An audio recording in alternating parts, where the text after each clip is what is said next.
सप्रेम नमस्कार मित्रों, मैं डॉक्टर विजय कुलकर्णी आज आपके सामने एक नई कविता लेकर सम्मुख हूँ, जिस कविता का नाम है कालिदास से। ये कविता जो संस्कृत के कवि है कालिदास, जिन्होंने मेघदूत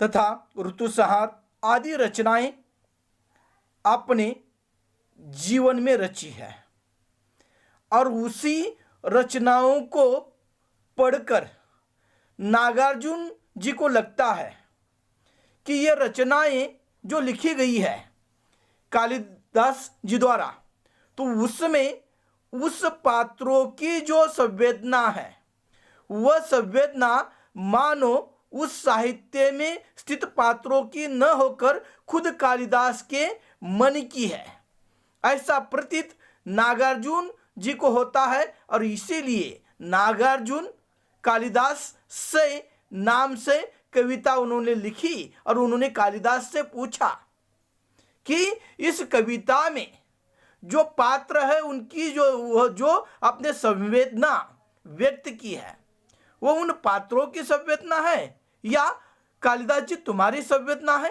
तुम्हारे मन में वो विरह है, तुम्हारे मन में विरह व्याकुलता है, या तुम्हारे मन में प्रेम है। ये सारी जो साहित्य की विशेषता है कालिदास जी के, उस पर इन्होंने एक कविता लिखी है नागार्जुन ने।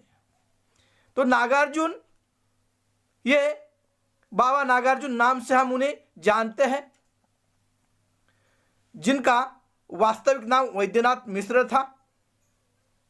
इनका जन्म दरभंगा जिले के तरौनी नामक गांव में 30 जून 1911 में हुआ है। इनके पिता का नाम गोकुल मिश्र तथा माता का नाम उमा देवी था। तो हम देखते हैं इन्होंने जब बौद्ध धर्म की दीक्षा ले ली तब इनका नाम नागार्जुन हो गया। तो इनके इस कविता में बादल और वर्षा को प्रेयकर और प्रेयसी का रूप माना गया है, माना जाता है, और इसीलिए प्रकृति के माध्यम से कालिदास के मन की विरह व्याकुलता, पीड़ा, व्यथा, यह इस कविता के द्वारा नागार्जुन ने पाठकों के सामने रखी है। और इसके लिए उन्होंने कई पौराणिक उदाहरण हमारे सामने दिए हैं। तो हम ये कविता पढ़ते पढ़ते इस पर चर्चा करेंगे, क्योंकि इस कविता में कुछ प्रसंग रघुवंश के आए हैं, कुछ कुमार संभव के आए हैं, कुछ मेघदूत के आए हैं, और इस तरह से कालिदास के मन की व्यथा इस कविता के माध्यम से नागार्जुन को लगता है जो साहित्य कालिदास जी ने लिखा है वह साहित्य उस पात्रों की संवेदना न होकर, पात्रों की पीड़ा न होकर खुद कालिदास जी की ही पीड़ा है, ऐसा उन्होंने वो साहित्य लिखा है। और यह नागार्जुन को जब लगता है तब नागार्जुन कालिदास से प्रश्न पूछ रहे हैं, और वो प्रश्न कौन कौन से हैं। तो हम देखते हैं कि वो कहते हैं, कालिदास सच सच बतलाना इंदुमती के मृत्यु शोक से, अज रोया या तुम रोए थे। कालिदास सच सच बतलाना। अब यह नागार्जुन जब कालिदास जी कहते हैं कालिदास सच सच बतलाना इंदुमती के मृत्यु शोक से, इंदुमती के मृत्यु शोक से, अज रोया या तुम रोए थे। अतः हमें पहले यह देखना है अज और इंदुमती है कौन, और इनके बारे में कालिदास जी ने कौन सी व्यथा अपने उस रघुवंश में लिखी थी, जिसे पढ़कर नागार्जुन को लगता है यह जो इंदुमती और आज का विरह है, पीड़ा है, वह उस इंदुमती और आज की न होकर वो खुद कालिदास की है। यह ऐसी रचना, ऐसी संवेदना कालिदास जी के साहित्य में आई है। तो हम देखते हैं, तो अज कौन है? तो अज यह राजा रामचंद्र के पिताजी का नाम राजा दशरथ, और दशरथ राजा के पिता का नाम वहां पर अज था, और अज की पत्नी का नाम वहां पर इंदुमती था। और यह सारा जो वर्णन है रघुवंश का है। रघुवंश रघुकुल रीति सदा चलिया आए, प्राण जायपन वचन जाए। और इसीलिए जब आज राजा की पत्नी इंदुमती का वहां पर अंत हुआ था, उसकी मृत्यु हुई थी, तब वहां पर उस आज राजा के मन की पीड़ा, वह वेदना, वह संवेदना, जो मन की तड़प है, वह तड़प वहां पर कालिदास जी ने अपने उस रघुवंश में वर्णित की है। तो उसी को पढ़कर नागार्जुन जी को लगता है जो पीड़ा अज को हुई थी इंदुमती के मृत्यु पर, वह आज की न होकर मानो कालिदास की ही पीड़ा है। और इसीलिए वह कालिदास से प्रश्न करता है कि इंदुमती के मृत्यु शोक से अज रोया या तुम रोए थे, कालिदास सच सच बतलाना। यानी ये कवि का जो हृदय होता है, वह कवि का हृदय दूसरों की पीड़ा जानता है, दूसरों का दुख जानता है, दूसरों के प्रति उसके मन में संवेदना होती है। और वही संवेदना यहाँ पर कालिदास जी के साहित्य में आई है, और उसी को पढ़कर यहाँ पर नागार्जुन कालिदास जी को कहते हैं कि कालिदास सच सच बतलाना, इंदुमती के मृत्यु शोक से आज रोया या तुम रोए थे, क्योंकि मन की तड़प इतनी सहज नहीं होती, वहां पर उसे मन ही मन हमेशा घुटन सहनी पड़ती है। क्योंकि एक कहा भी जाता है कि तपन सूरज में होती है, तपना धरती को पड़ता है, कमबख्त मोहब्बत करती आंखें, तड़पना दिल को पड़ता है। और यही स्थिति इन विरह में हो जाती है। और उसी तरह से यहाँ पर अज का जो दुख है, जो विरह है इंदुमती के मृत्यु शोक पर, वह नागार्जुन ने वहां पर कालिदास से प्रश्न किया है, कालिदास सच सच बतलाना, इंदुमती के मृत्यु शोक से अज रोया या तुम रोए थे, कालिदास सच सच बतलाना। और इस तरह से रघुवंश का वो प्रसंग कालिदास जी ने अपने इस काव्य में प्रस्तुत किया है। और दूसरा जो कुमार संभव में आया है, उस कुमार संभव में जो रतिया और काम का प्रसंग है, उसे लेकर कालिदास से नागार्जुन दूसरा प्रश्न पूछते हैं। वो कहते हैं, कालिदास सच सच बतलाना, शिवजी की तीसरी आंख से निकली हुई महाज्वाला में घृत मिश्रित सुखी समिदासम कामदेव जब भस्म हो गया, रति का क्रदन सुन आंसू से तुमने ही तो द्रग धोए थे, कालिदास सच सच बतलाना, रति रोई या तुम रोए थे। तो कुमार संभव में ये जो प्रसंग है, जब शिव जी वहां पर तपश्चर्या में बैठे थे, और उस वक्त उस शिव जी के तपश्चर्या भंग करनी थी, क्योंकि इस तीनों लोगों का बचाव करना था, रक्षा करनी थी। किससे? तारकासुर से। क्योंकि तारकासुर ने वहां पर ब्रह्मा को अपने तपश्चर्या के बलबूते पर वहां पर प्रसन्न करके लिया था, उसने वर पाया था। और इसी कारण उस तारकासुर का जो तांडव है, वो तांडव बढ़ गया था, और उसे वर मिला था कि उस तारकासुर का वध शिवपुत्र के हाथों से ही होगा। लेकिन यहां पर तारकासुर दिनों दिन वहां पर अत्याचार उसका बढ़ता गया, और शिव जी तपश्चर्या में वहां पर बैठे हैं। अब तपश्चर्या में बैठे हैं तो संतान प्राप्ति कैसी होगी? और इसीलिए सारे देवताओं ने जाकर वहां पर रति और काम से विनती की है हे कामदेव, तुम जाकर शिव जी की तपश्चर्या वहां पर भंग करो, उन्हें जगाओ, तभी जाकर यहां पर तारकासुर का वध होगा, नहीं तो तारकासुर यहां पर अपना तांडव जारी रखेगा। और इसी कारण से सब देवताओं के कहने पर कामदेव ने शिवजी की तपश्चर्या भंग की, लेकिन शिवजी की तीसरी आंख खुल गई और इसी के कारण कामदेव उस तीसरी आंख की जो ज्वाला थी, शिव शंकर के तीसरे आंख की जो ज्वाला थी, उस ज्वाला के कारण भस्म हुए। और भस्म किस तरह से, कवि किस तरह से वर्णन करता है? कवि कहता है वहां पर सुखी समिदासम, जो हम यज्ञ में लकड़ियां डालते हैं, चंदन डालते हैं, घी डालते हैं, उसे वहां पर समिदा कहता है, समिदा डालते हैं।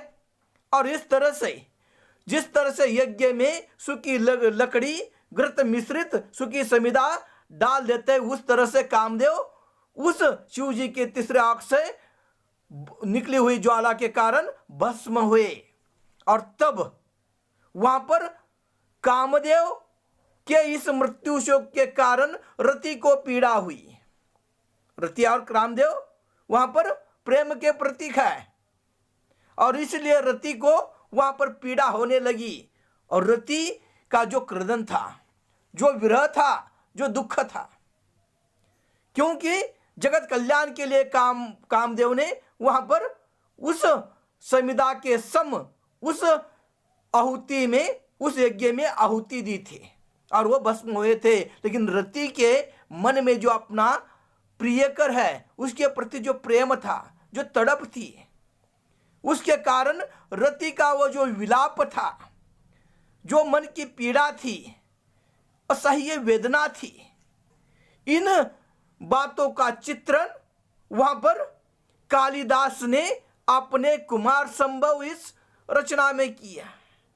और इसीलिए वह जो रति का क्रदन है, जो तड़प है, जो वेदना है, उस वेदना को वहां पर नागार्जुन जब कालिदास के साहित्य में पढ़ते हैं, तब वो कहते हैं, कालिदास सच सच बतलाना, कामदेव के मृत्यु शोक पर वहां पर जिस तरह से वहां पर रति का क्रदन है, वो रो रही है, उसकी आंखों से पानी निकला था, वह जो विरह अपने व्यक्त किया है, वह रति का क्रदन था या आपका ही था।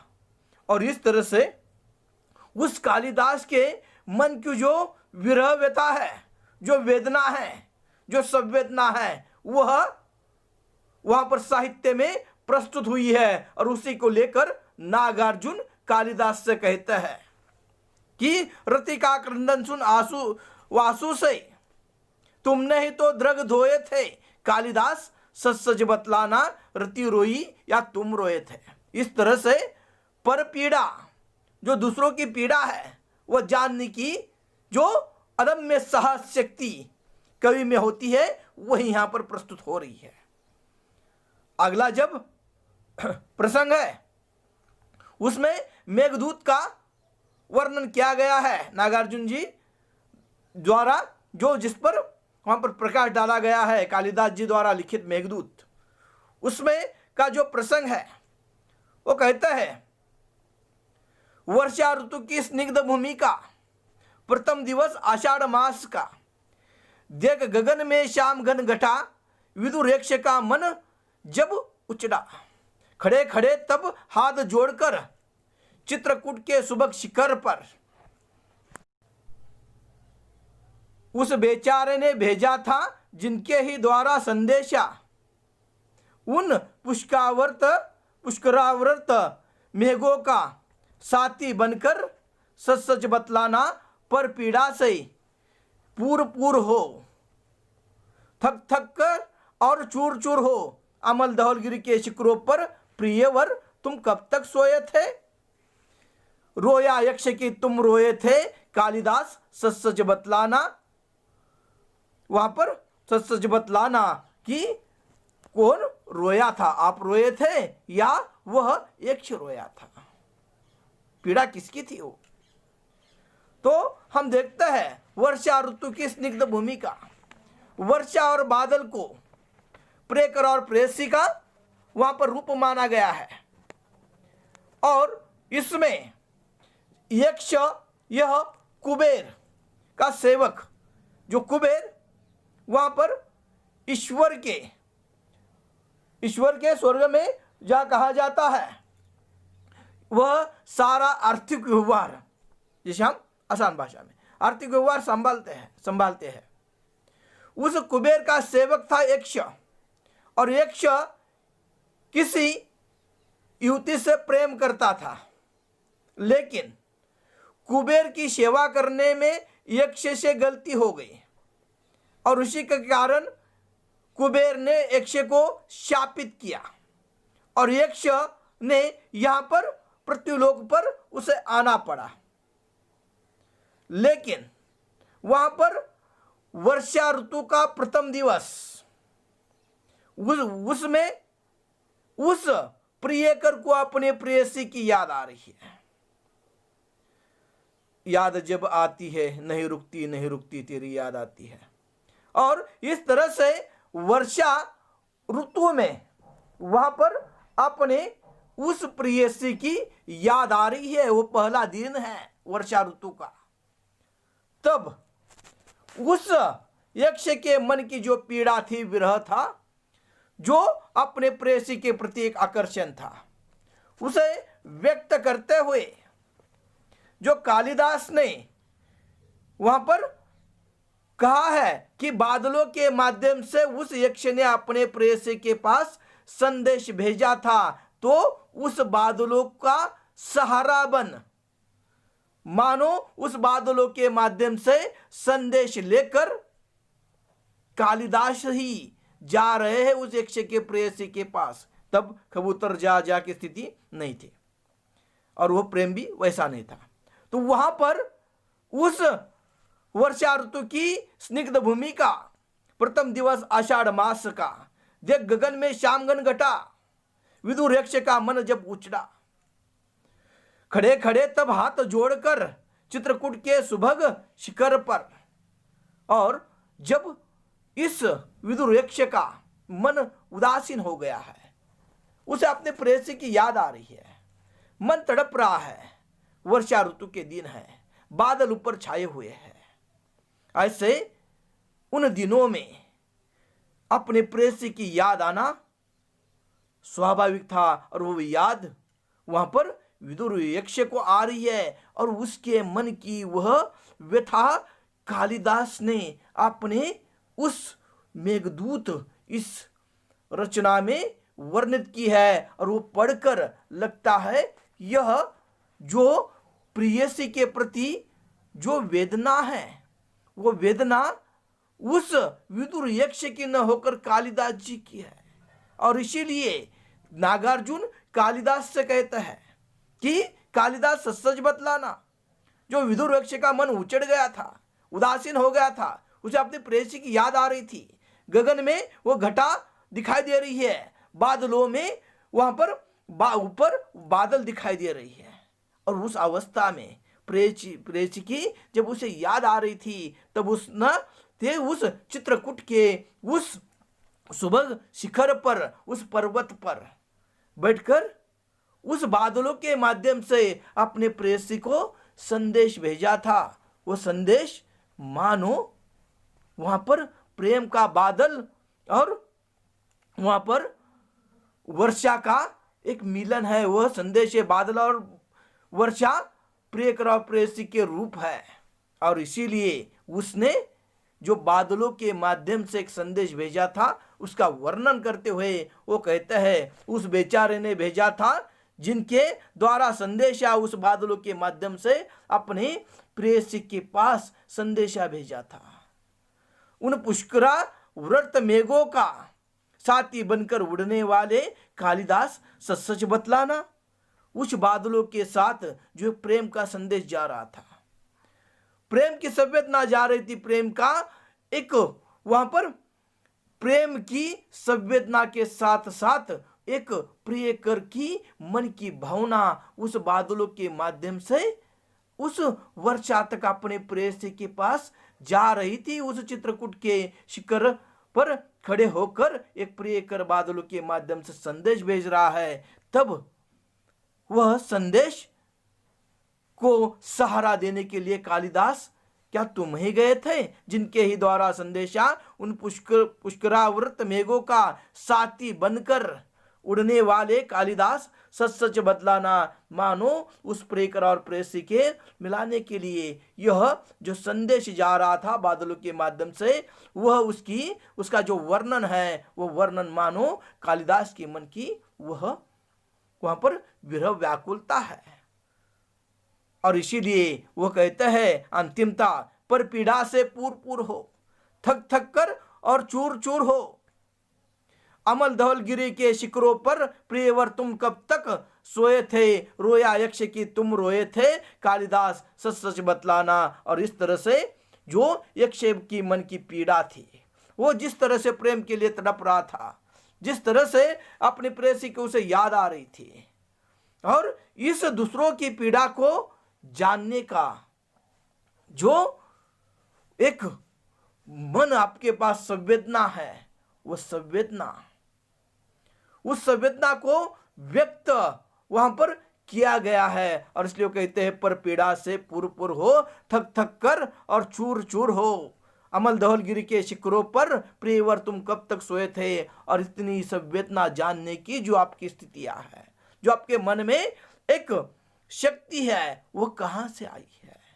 ये प्रियवर तुम उस पात्रों का जो तुमने अपने साहित्य में उसे वर्णित किया है, वो पीड़ा, वो वेदना उस पात्रों की न लगकर खुद तुम्हारी लगती है। और इसीलिए यह संवेदना, ये सहृदयता, ये प्रेम की जो एक व्याकुलता है, वह अपने कहां से जाने सी। इसलिए वह कहता है प्रियवर तुम कब तक सोए थे, रोया यक्ष की तुम रोए थे, कालिदास सच सच बतलाना। इस तरह से संस्कृत के महान कवि कालिदास से इस कविता में नागार्जुन ने कालिदास के रचना पर वहां पर प्रकाश डालते हुए एक वहां पर बादल और प्रेमिका, बादल और वर्षा की जो प्रेम की स्थिति है उसे व्यक्त किया गया है। और मेघदूत के कथा का निरूपण इसमें हुआ है। इसमें कालिदास के मन की व्यथा के साथ प्रकृति का चित्रण दिखाई देता है। तो हम यहाँ पर रुकते हैं। नमस्ते।